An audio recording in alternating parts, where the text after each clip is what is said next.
Kecelakaan beruntun terjadi di Jalan Ciamis Banjar, Kecamatan Cijinjing, Kabupaten Ciamis, Selasa. Kecelakaan itu melibatkan rombongan Wakil Bupati Pangandaran, Ujang Endin Irawan. Insiden bermula ketika mobil Patwal Wabu Pangandaran menabrak sebuah truk engkel.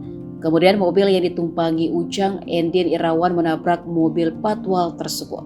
Akibatnya mobil Fortuner putih bernopol Z1686PN milik Ujang Endin mengalami rusak parah di bagian depan dan kanan.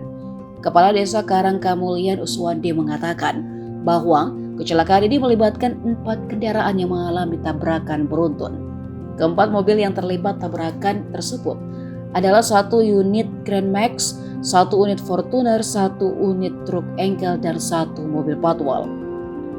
Uswandi juga melanjutkan sementara ada 4 orang korban mengalami luka ringan dan kini telah dievakuasi ke rumah sakit terdekat. Adapun berdasarkan pantauan tribunjabar.id di lapangan, Ujang Endin Irawan selamat dari peristiwa kecelakaan tersebut.